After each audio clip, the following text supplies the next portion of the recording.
Welcome back to another edition of Burnt Coverage. I'm your host, Curtis. And I'm Joel. And we are getting up-to-the-minute stats via Adam Schefter. Yep.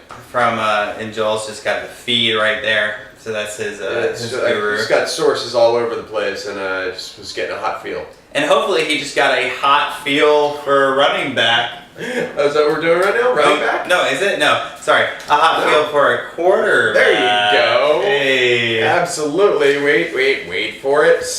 All right, so my quarterback number one this week is going to be none other than the infamous official quarterback of Burnt Coverage. That is Blake Bortles. I'm going to steal some Jacksonville Thunder from my co-host.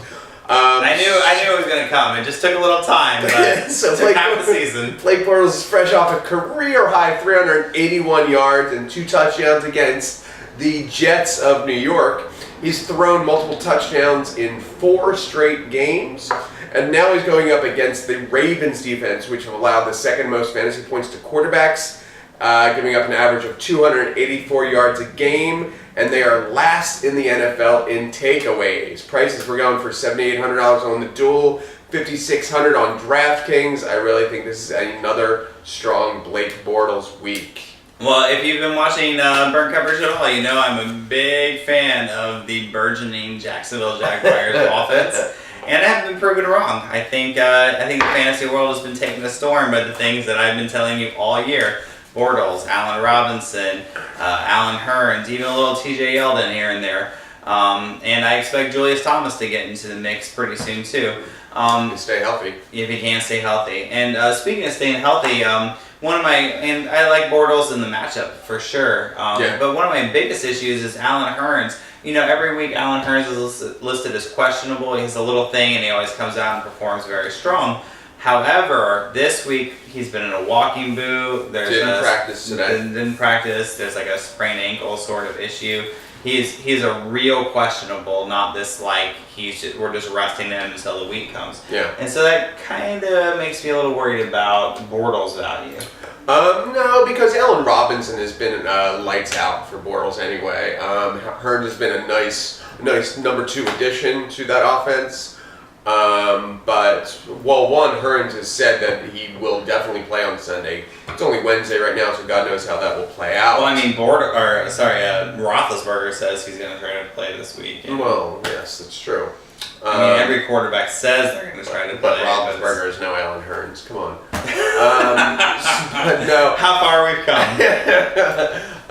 But they've got some other options on the offensive side of the ball if Hurns does not play.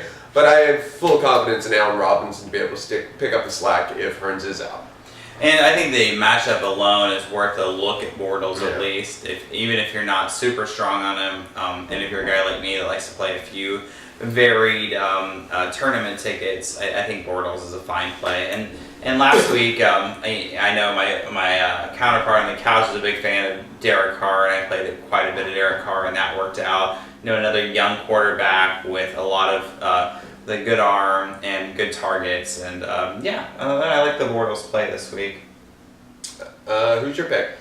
My pick, I'm going not an up-and-coming quarterback, more of a on-his-way-out quarterback, possibly last hurrah, and that is your friend and mine, Peyton Manning, for the Denver Broncos.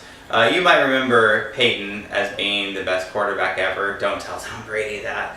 But he's only 6,200 in DraftKings this week, which is way low. Your friend Tom Brady is 1,000 more than any other quarterback. And I know, yes, Tom Brady is playing the Giants. However, your friend Peyton is playing the worst defense against the pass, the Kansas City Chiefs. Literally the worst against the pass. And 6,200 in DraftKings, 7,700 in FanDuel. Peyton has no run game really right now. And sometimes that hurts a passing game, and I understand that. But let's look at Peyton as kind of a career and season capsule. He is playing at home. He just had his first loss against his old team, and he's playing the worst team against the pass this week back in Denver. He is out for blood. And the last game he played against Kansas City, this is the second time he played against Kansas City. The first time, obviously, in Arrowhead because this is in Denver. He threw for 256 and 3 touchdowns. And that was week 2, and that was when we're like, oh, Peyton's not really the Peyton we know. But in recent weeks, he's performed a lot better, and so I expect him to continue that trend. I wouldn't be surprised for 303, wouldn't be out of the question here. We just saw the Kansas City defense. They've really been struggling against the pass, even against guys like Tannehill, who I know my friend likes a lot. But the biggest thing for me is the running game. Once again, Hillman last week, 7 rushes, he had 1 yard. We had C.J. Anderson, 7 for 34. This run game has completely abandoned Peyton. It's time to get back to basics and let Peyton win this game for you against a division foe. Well, you're a little more down on the running game than I think you should be, because that was just last week. Because the week before, Hillman and Anderson both had great games. Hillman had the 2 touchdowns, and Anderson had over 100 yards. Last week, it was an off week for Denver as a whole, their defense especially. But no. How do you have an off week against a team that has a less than 500 record? It's called overlooking them. How do you overlook a game where your leader, your spiritual and actual on the field Spiritual leader. Yeah, Peyton Manning is the guy that everybody looks up to. If you were on a team with Peyton Manning, you're going to listen to him. You're not going to listen to some other guy. But you go back to his home, the house that Peyton built, and you lay an egg like that? No, that offense, aside from Peyton and Demarius and Sanders, and I guess if you want to throw in Owen Daniels, he had a flu game, but in my opinion, a flu game. Yeah. I can't imagine Peyton goes back home and has a bad game against a team he's already done well against. If you play Peyton in week 2, even for the price that they had Peyton at, 256 and 3 is going to cover. And if he does that with his prices of 6,200 and 7,700, you're going to be happy with it. No, it's a good value play this week, and I especially think that his ownership will be down pretty substantially this week after the bad game last week. So yeah, if you're playing in the cash games, it's he could be very profitable. Yeah, and it's how many more times we're going to be able to play our old guys? How many times are we going to be able to play in general? Hi, New York. It's a sore subject for us. Union Square right down there. Yeah, as we sit in the middle of Manhattan. You got another quarterback here? I do. Another oldie but goodie. I'm going Drew Brees. Drew Brees going against the terrible Washington Redskins. Drew Brees has finally got his groove back. He's averaging 450 yards and 5 touchdowns for the last 2 games. But he's hit over 300 yards passing in 6 of his last 8. And while Washington is yet to allow a 300-yard passer this season, Brees is in the middle of one of those streaks that we've come to know and expect from Drew Brees. And we thought he might have been done because he got off to a really slow start with the offense this year. But I'm a big fan of Vegas's over and unders. Vegas said the over-under at this game of 50, which is, as you know, fantasy goodness. So yeah, I really see it. Washington's secondary is not that great. They are definitely beatable. So yeah, I see a high-scoring game, and I see a lot of touchdowns this week from Drew Brees. Price is $8,600 on the duel, $7,400 on DraftKings. Ooh, $8,600. He's been doing it for the past 2 weeks, but $8,600. Yeah. Yeah, it's funny. You said something that we thought that he was through, like Brees had gone downhill, but yeah. You thought that he was through. Were you touting him the first month of the season? Not exactly, but I didn't think he was necessarily through. Well, I think the pundits, everyone has been down on New Orleans all year. It's just because they got off to the slow start. Everyone was saying, oh, the loss of Graham really took a hit out of Peyton's playbook. But no, they've really picked it up a notch or two the last few weeks. I certainly don't think Washington's anything to be scared of. Nope. And for me, like Brees is a guy that develops weapons, much like Brady or Peyton in his prime. Willie Snead, Marcus Colston, maybe Marcus Colston's whole career, Brandon Cooks, Benjamin Watson as of late. These aren't your elite options for offensive players at all. And Brees has made them elite. Well, don't badmouth Brandon Cooks. Brandon Cooks is a very young, up-and-coming receiver in the NFL. He's got good speed, but He's a top 20 wide receiver in the NFL this year. Okay, but is that because of Brees? I mean, would he be a top 20 wide receiver with insert quarterback here? Yeah, I believe so. Alex Smith? James Winston?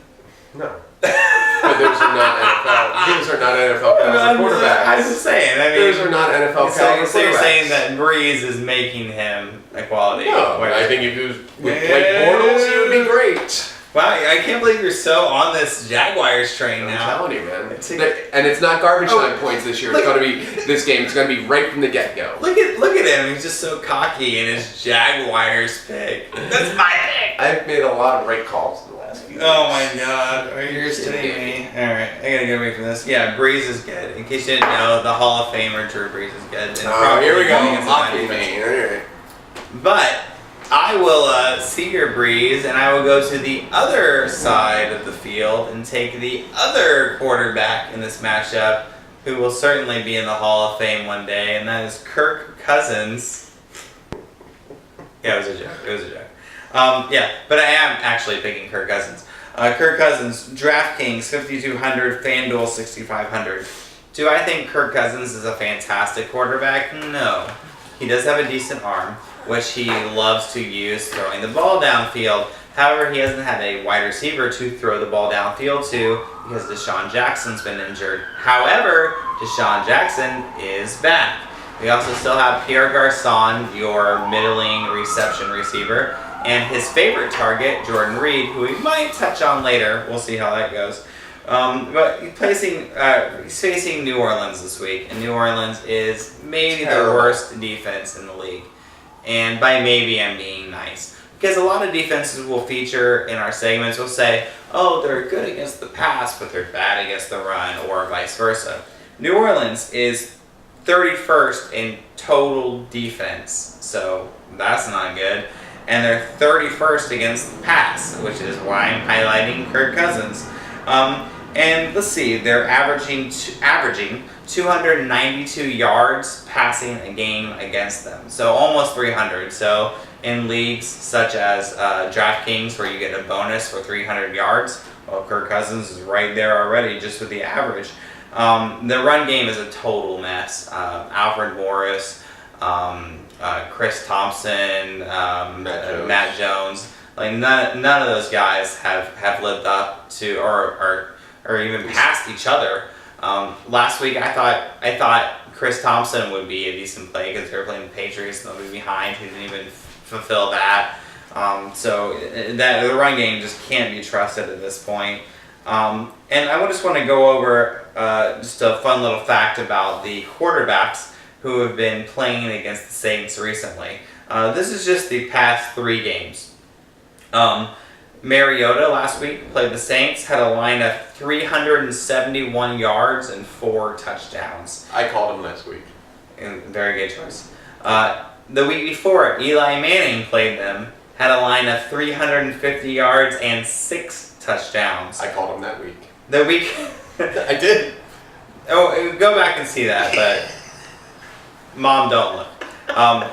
The week before that, Andrew Luck. No? Okay. No, I didn't call Andrew Luck. The week before that, Andrew Luck, 333 yards and 3 touchdowns. So obviously we're seeing a trend against the New Orleans defense, and that trend is they suck. So if I want to play a cheap, almost bottom barrel, like he's only 200 above every other backup in the league, Kirk Cousins is a pretty good pick this week. I agree the New Orleans defense is terrible, but I think Kirk Cousins has a tendency to almost complete as many passes to the opposing team as he does to his own team. But as we know, that could be fantasy gold. That's the old Carson Palmer thing. Before Carson Palmer got good at 40. Yeah, I don't. No, I'd rather spend some money on a quarterback this week, like a Drew Brees. I couldn't even. What's Drew Brees again? I mean, it's like over 2,000 more than Cousins. Yes, and he will get at least 15 points more than Kirk Cousins. Even if you want to go top notch and go Brady, like there's no way I can badmouth that. But no, I'm not trying to save money with my quarterbacks this week just because it's a big bye week again. There's a lot of injuries. It's just there's better value plays. Bet in your own mouth. You said you picked Mariota last week, and obviously he did well. And so last week was a week where you're willing to swing on an coming back from injured quarterback against New Orleans, and then this week a healthy quarterback at home against New Orleans. Are you saying that Kirk Cousins is a comparable quarterback to Marcus Mariota? No, all I'm saying. That's what you're saying. Well, Kirk Cousins certainly doesn't have experience. Yes. But Mariota was also $1,000 more than Kirk Cousins was. All I'm throwing out there is that the basis of my argument is not the quarterback's talent. The basis of my argument is that the defense is terrible. The defense is god awful. And as we say every week, or as Joel says every week, and I agree with. Rob Ryan only has a job because of his name. Yep. And he proves that week in and week out. And he will be a defensive coordinator in a community college at a town near you very soon. We're looking at you, Des Moines. Alright, enough of my Kirk Cousins love. Yeah, right. You got one more for the fire? Nope, I've done two. Sweet. Then we're done. That was another segment of Burn Coverage. I'm your host, Curtis. I'm Joel. And we hope to see you back next week if we're not shut down by our state administrators. Oh, right to your congressman. It's not Eric Schniederman. And if you're not from New York, just say you are, because they don't really look at this thing. It might be a gamble, or it might just be skill that you get to him on the couch.